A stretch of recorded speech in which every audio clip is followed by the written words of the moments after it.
Good morning. Ngayon po yung araw ng Sabado. Ayan po. So, what is God?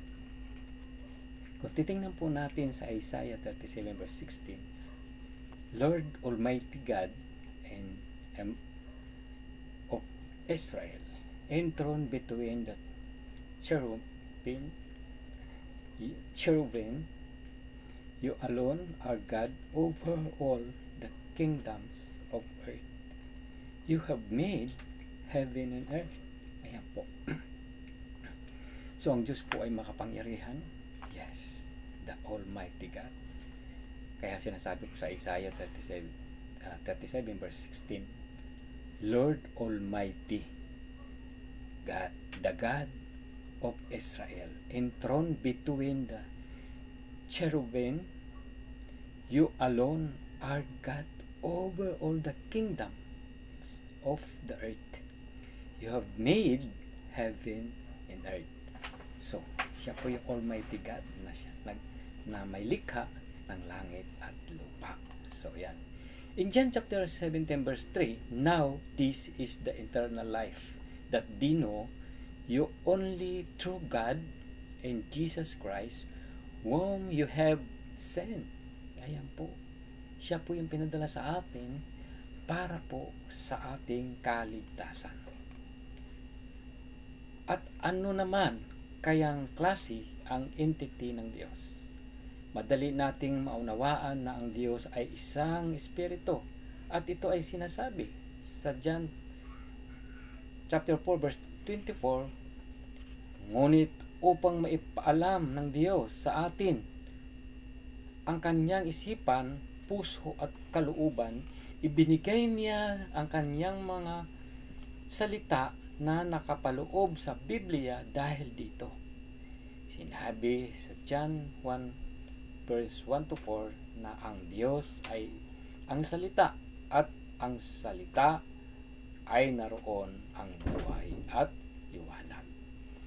So mapapansin po natin na sinasabi po sa John chapter 1 verse 1 to 4 na naroon na po ang buhay at ang liwanag. So, ang salitang ng Diyos ay ang Diyos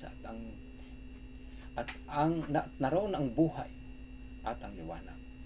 So, pag sinabing liwanag, yun po yung kaunawaan na ibinibigay ng Diyos. So, makikita po natin na siya po ay ang Diyos at ang Diyos ay ang salita. So, malinaw po sinasabi na ang Diyos ay ang salita at ang salita ay naroon na. So, in John chapter 4 verse 24, God is the Spirit, and His worshipper must worship in the Spirit and the truth. So, yun po ang sinasabi ng kanyang mga salita. Ayan po. In the beginning, ito po sabi niya sa English, in the beginning was the Word, and the Word was with God. In the Word was God. He was with God in the beginning. Through Him, all things we made.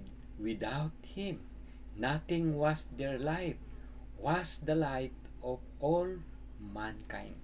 So, siya po lumikha at nagkaroon po ng buhay ang lahat ng bagay. Katulad din ng ating nalalaman, ang Diyos ay ang may likha na pisikal na mundo. Kung nasaan tayo ay narito ngayon. Ngunit meron din nalikha ang Diyos na espiritual na mundo, kung saan naman siya ay naroon sa espiritual na mundo na ito. Diyos, kaya ang nag-iisang makikita natin ang sagot sa Psalms chapter 103 verse 20 to 21. Inilalarawan dito ang mga anghel na siyang nilalang ng Diyos sa espiritual na mundo. Sinabi rin na sila ay nakikinig at sumusunod sa Diyos sa makatuwid. Sa bawat salita ng Diyos ay tungkulin ng mga anghel ang makinig sa at sumunod. So kung ang mga anghel man po ay sumusunod, how much more po ang tao.